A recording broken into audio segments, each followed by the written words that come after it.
Hi everyone, I'm Lori Vliegen and I'm so happy to be here this week as the DLP featured artist.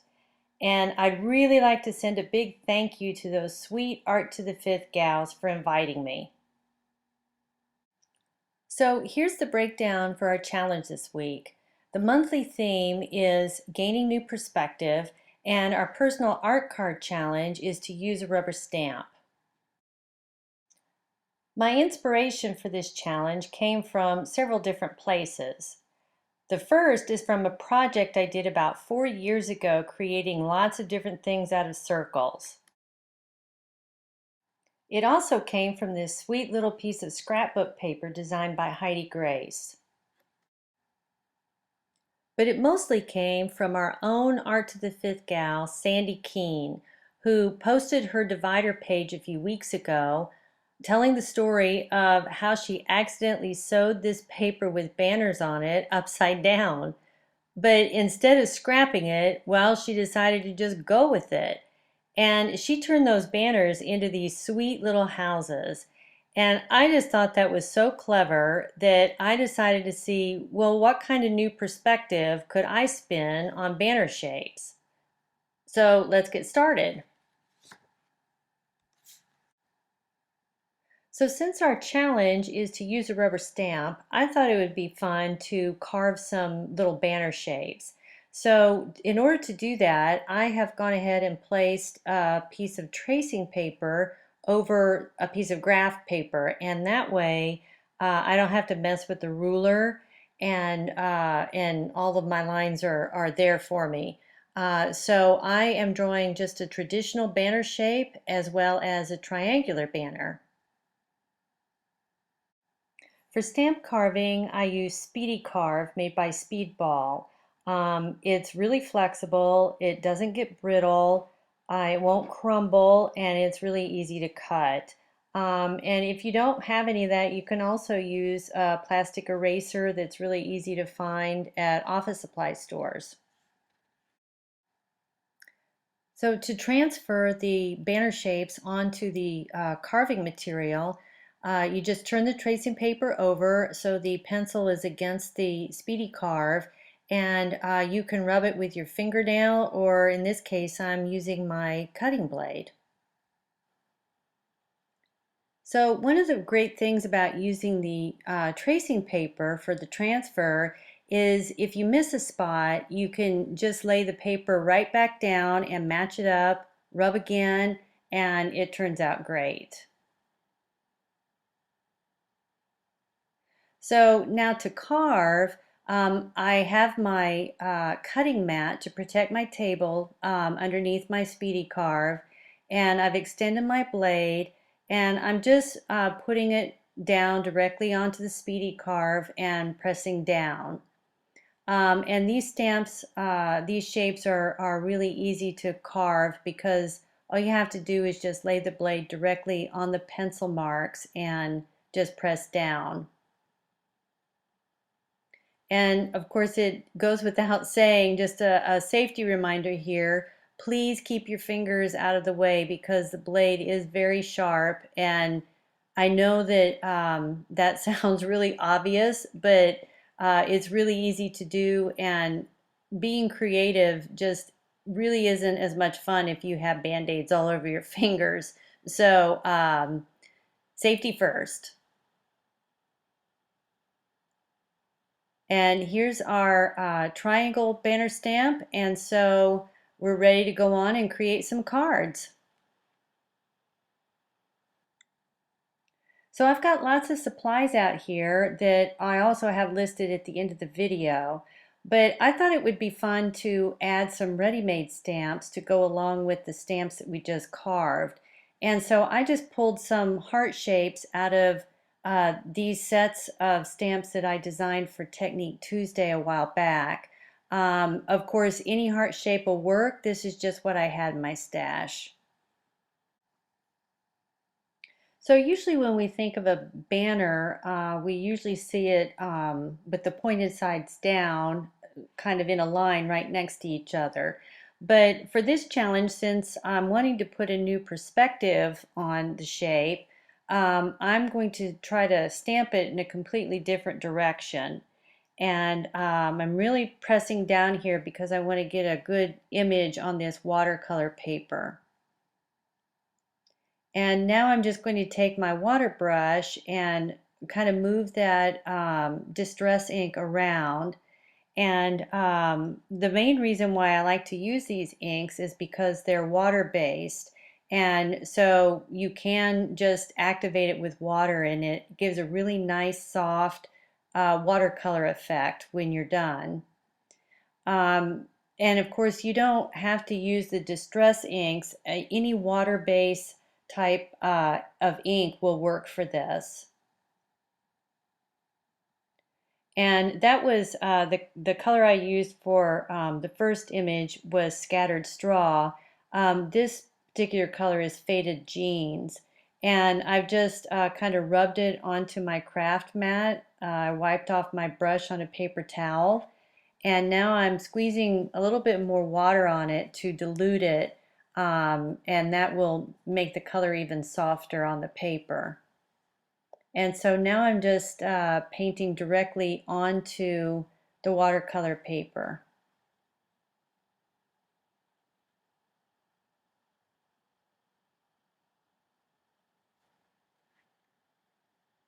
And I'm just kind of moving the brush around, moving the ink around till I get it to be just the way I want it.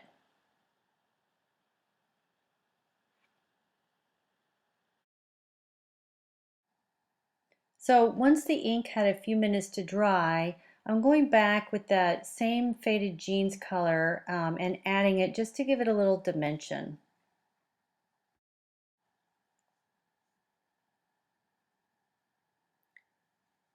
And here I'm doing the same thing with the scattered straw on our banner shape, just to shade it a little bit. And now I'm going to use those three little hearts, and just to make it a little easier, I've placed them down on the paper where I want them. And then all I have to do is use my acrylic block and press down, and this way I can stamp them all at the same time and I don't need to get too fussy with it later.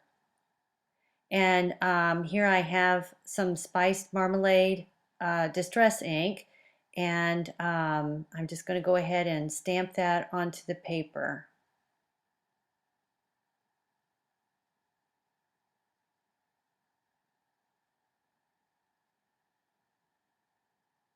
And now, like we did before, I've got my water brush and I'm going to move that ink around.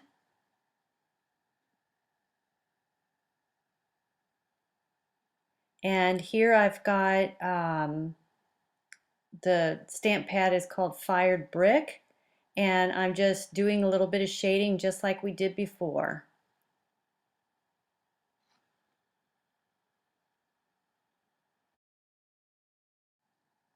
So I thought it'd be a lot of fun to add some words from old book pages, but unfortunately I didn't have anything like that in my stash, but I did have some newsprint.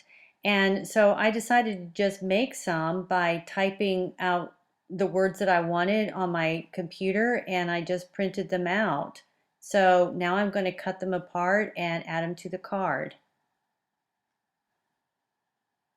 And now it's time to add all the details, which is definitely my favorite part. So I went ahead and outlined our little bird with a 005 micron pen, but I decided that that really wasn't the look that I wanted, so I wanted something just a little bit heavier and a little bit more contrast. So I'm using an O1 to kind of go over those lines, and that definitely looked a lot better to me. And here I'm just putting a little bit more definition in his beak.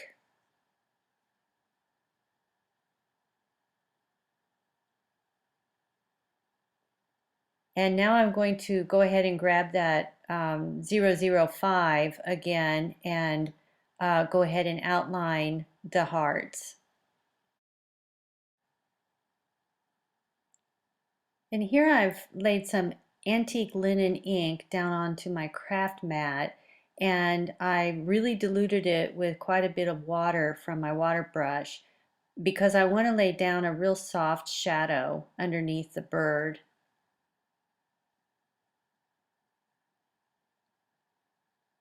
And then once I have that down, I'll go ahead and do the same with the hearts. And now that everything is dried, we can take our little newsprint words and glue them down to the card.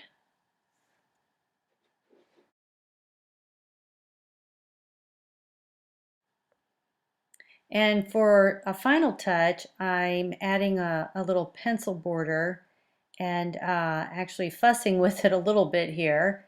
Um,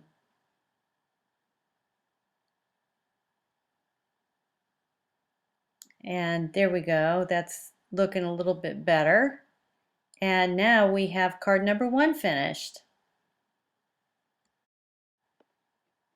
So for this second card, we're going to use that triangle banner stamp that we carved along with just one of the little hearts. And this time I'm going to go ahead and start with the heart stamp and just stamped it right in the middle of the card. And now just moving it around like we've done before with the water brush. And now I'm using some of the scattered straw ink with the stamp. And I actually stamped some of that ink off because I didn't want this to be super bright. I wanted it to be rather soft. So again, I'm just moving it around with some water, and I'm going to do that again.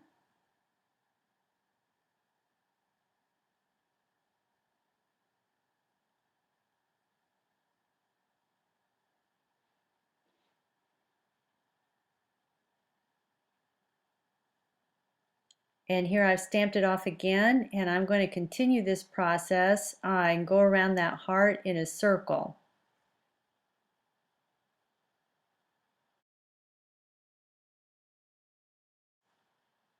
And now that all the stamping is done and everything has dried, I've put some wild honey ink down on my craft mat and diluted it a bit, and now I'm just adding some shading like we did with the bluebird card, just to give it some dimension.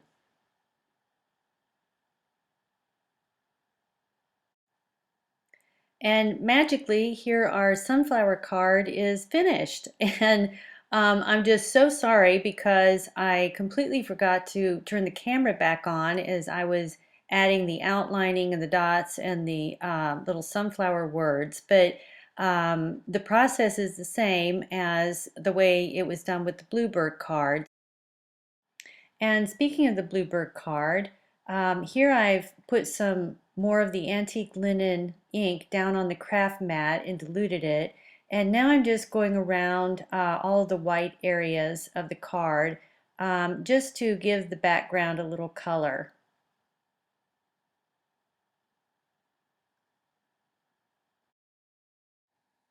And here's a closer look at our finished personal art cards using hand-carved banner stamps and acrylic heart stamps. Here's a list of supplies that I used to create my art cards. Thanks so much for joining me. I hope you have lots of fun with this week's challenge.